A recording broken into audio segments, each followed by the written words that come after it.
Monday was St. Valentine's Day.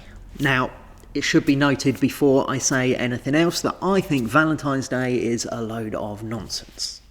If your significant other deserves flowers or chocolates, then he or she deserves them any day of the year, not just one day a year. Plus, if you buy them at any other time, they'll be about half the price. If you are passionate enough about someone to take them for dinner, it shouldn't be on February the 14th. If you are committed enough to them to say, I love you, it shouldn't just be on a day when greetings cards companies are trying to sell you stuff. And if you are desperate to declare your love to someone for the first time, don't wait for Valentine's Day. Just get on with it. But Valentine's Day, though I'm not a big fan of it, does give me an excuse to talk about one of my favourite things, which is love. Not pit of your stomach butterflies infatuation, which is here today and gone tomorrow. Not the lust which begins somewhere south of those butterflies in your stomach and is gone even more quickly. But love. True love that comes from the head.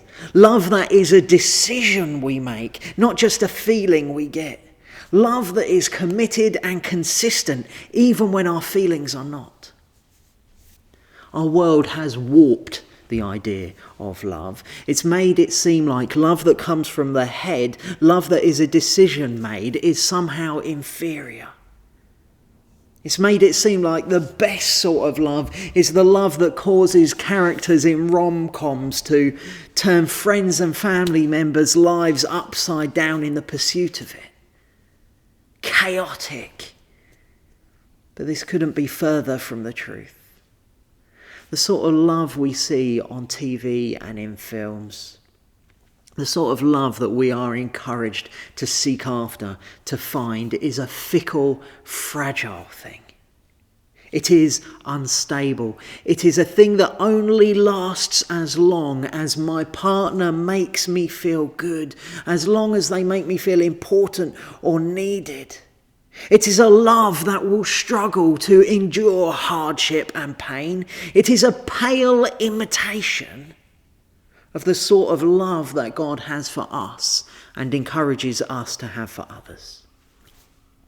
The Bible tells us that godly love is patient and kind, not envious or boastful or proud, that it is honourable and selfless, that it's not easily angered and doesn't keep a record of all the times you've caused it pain. That love is good and true, and it protects and trusts and hopes and perseveres, and that this sort of love, godly love, never fails. Love, 1 Corinthians 12 tells us, always perseveres. When we think about godly love, there can be no falling in or out of it. There can be no love at first sight or love that comes unbidden.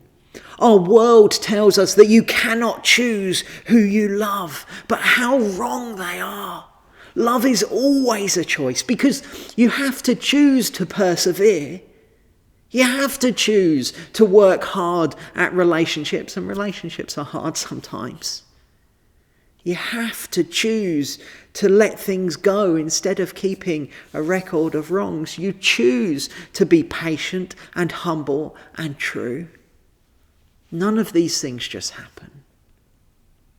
And I think this is partly why we have a tragedy of so many relationships breaking down, is that we've misunderstood what love is, what we should be able to expect from relationships. They are hard work, but they can be glorious too. And when we understand love properly, when we start all of our relationships with Jesus as our role model, the one who gave himself for us, we'll find that we can have healthy, truly loving relationships with all sorts of people. With friends and neighbours and family members, with men and women.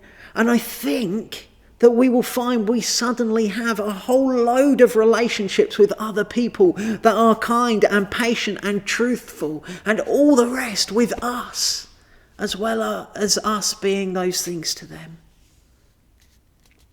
True love is not a feeling that comes and goes easily. It is a choice to see other people as wonderfully made by an awesome God and treating them in the way that God himself would treat them. True love is hard work, but it's worth it.